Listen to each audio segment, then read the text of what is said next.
Can you please explain to me what you base your statement, because the most serious environmental threat facing Pennsylvania is climate change?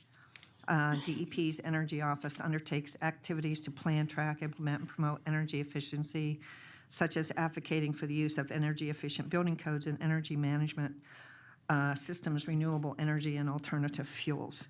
Can you please explain what you base that statement on? Which part of it?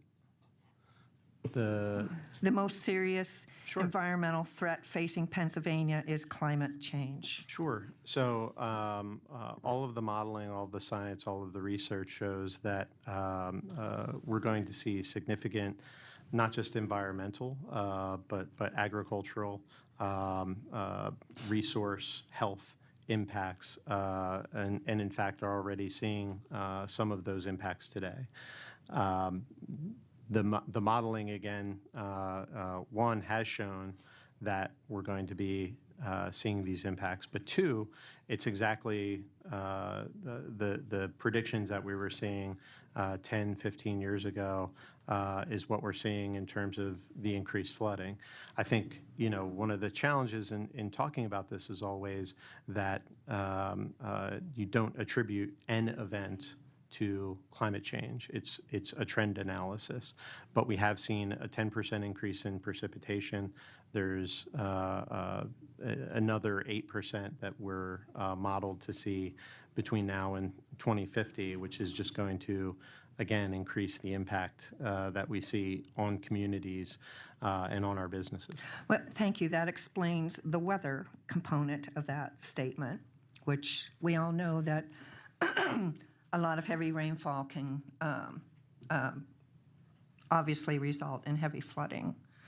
So how does this connect with looking at renewable and alternative fuels? Sure. So there's two elements to that, I would say. One is, and as we do the Climate Change Action Plan every 3 years, in the most recent draft, and the final will be out next month, what we're identifying within that is both adaptation and mitigation strategies. Renewable energy, energy efficiency are mitigation strategies. Adaptation are the kind of flood projects that I was speaking about a moment ago. So what is your definition of alternative energy and renewable energy? Sure. So alternative energy includes those things that are within the Alternative Energy Portfolio Standards Act, which that would include renewables, but also would include methane from landfills, for example, as an energy source. Renewables would include low-impact hydro, wind, solar projects. Okay.